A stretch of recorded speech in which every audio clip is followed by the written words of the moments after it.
It's an inside job. It's not, we don't have conflict with other people. It's all happening in here. The one thing is, of course, we know we cannot change other people, right? We've all heard that many, many times. We can only change ourselves. So it's like this morning, how many people looked in the mirror this morning before they came to church? Anybody? Most of us. Okay, good.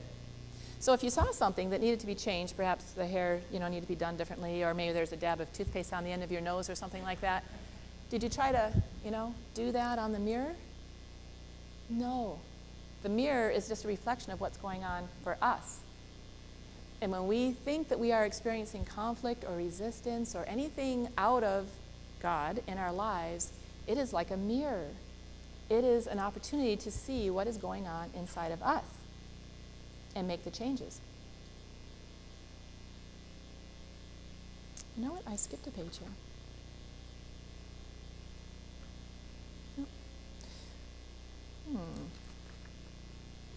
Just hang on a second. Okay, well, I'll continue here. What I didn't know at the time is that Gary is offering us a 4-step process that I will go into a little bit later, and that's what I actually did as I was sitting in the car, and I'll share that with you. Our soul, just a reminder, our soul is in the now, and we are trying to be authentic in the now. And our resistance takes us out of the now, and it creates that conflict within us. So, what do we know about conflict? So in the past, just a few minutes ago, what we thought about conflict was that it's bad, and we should avoid it at all costs. Someone used the term that they live their life with the phrase, peace at any cost. Just stay away from that conflict. But what we resist persists. What we have energy attached to is, what we have energy about is attached to us, just like a bungee cord. And sometimes it may feel far away from us, but sometimes it can come really close to us. A conversation, a situation, something that happened could have been this morning or 25 years ago.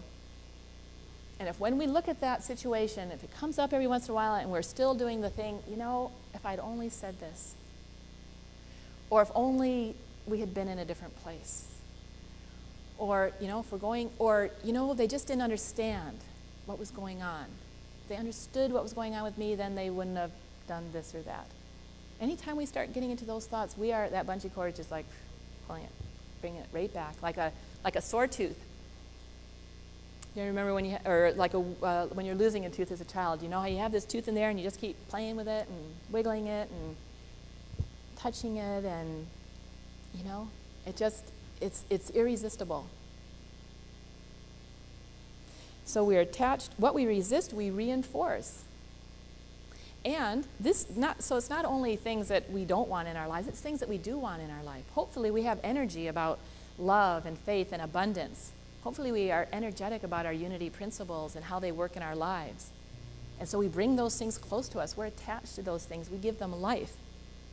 So it's not that we don't want that we don't want to do that at all. It's just, let's look at the things that we keep drawing back because they're attached to us with that energy, and it recreates. Have you ever relived a situation and thought about it one more time, and it just makes you feel really not good inside? I mean, I've done it myself. You kind of get mad again, or you get hurt again. You're re-energizing that whole situation over and over again. So we have all felt this conflict and this resistance, but what have we done with it? We don't address it, and we wish it was different. We haven't recognized yet that the conflict is within us, and we have the ability to transform it and to heal it. And the other person doesn't need to be there. It's not a matter of, if I could sit down with this person now, maybe we could heal that situation.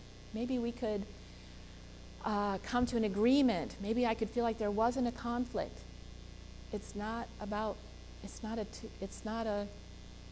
outside and an inside thing. It's an all inside thing. And sometimes we carry these things with us for years and decades. These things that we're attached to, these conversations that we, in the middle of the night when we wake up, we go over and over again in our minds. It's not about anybody else. So I'm going to go through these 4 steps of transforming conflict. So you know the keys, the little red light, I always try to think of it as just a little signal saying, you know what, Vicki, you're off center. The need to justify, the need to defend yourself, the need to make the situation right, the need to change someone's mind. Because if you look at it as like a little, for me anyway, what works is if I look at it as just a little flashing light, it's just like a signal light on the street. It's just telling you something.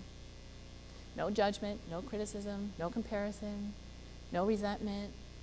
It's just a signal. It says, okay, Vicki, you're not you're not in the eye of the storm. You're out here going around like this. So we want to remember that the conflict is an indication of where we are out of wholeness. So the first step is love.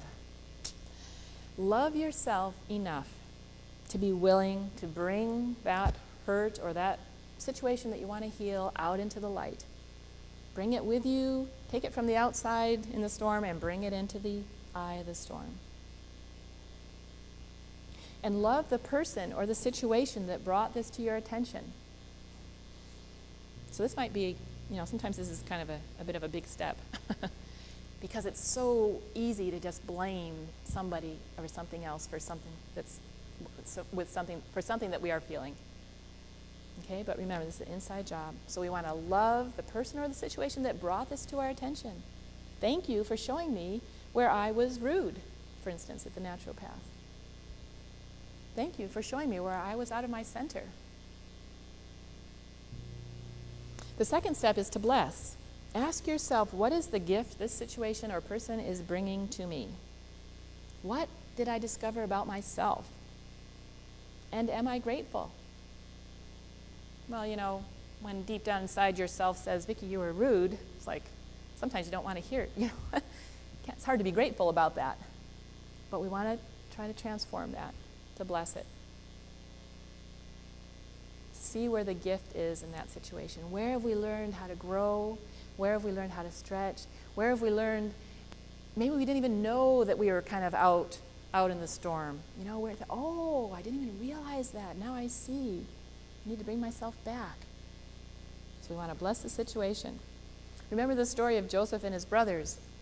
Joseph's brothers took him and threw him into a pit. They didn't want to kill him, but they wanted him to be out of their lives. They never wanted to see him again. And luckily he was rescued, and many, many years later, when he was the Pharaoh's second-hand man, the brothers in famine had to come to him for food. And Joseph recognized them right away. These are the people that wanted him dead, who left him to die in the desert. And as the brothers apologized, he said, you meant this for evil, but God took it as good.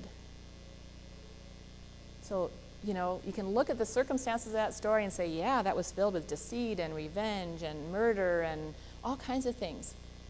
And we can bring it back into the center and say, somehow I'm blessed by this situation. Maybe I learned how to rely on God more. Maybe I learned how to trust my inner intuition more. There's a gift there. The next step is to do the right thing. And that is different from needing to be right or from controlling the situation. Do the right thing. How do we know what is the right thing? Hopefully by the time we've got at this step in the process, loving, blessing, we're in our center. And when we're in the center, we are connected to God, and then we have at our hands, at our fingertips, everything that God is. And so we have wisdom, we have guidance, we have trust, we have strength. Perhaps it's a hard decision we need to make. We have strength. We have all of those things. As we go into our center, we have them available to us. Gary says, this is a great sentence, we are looking for our authentic being and our conscious doing. We want to be authentic. We want to be conscious about what we do. Being authentic means being aligned with the truth of ourselves. That only comes from the inside. And then we make a decision that's conscious, that's truth-filled, that's aligned with our divinity, and then we do something consciously. We want to be the way of God, not in the way of God. When we are the way of God, that means that we are expressing all that God is. We are expressing all those attributes of love and faith and strength and trust and hope and wisdom and discernment, all those things. That's letting God just shine through us. through each one of us. Then we're the way of God. When other people interact with us, they see God. They see those. Have you ever had a conversation with somebody, and even a stranger, and you walk away and you could just feel love? Maybe they didn't even know. Maybe the conversation wasn't anything about love, but they were letting that shine through.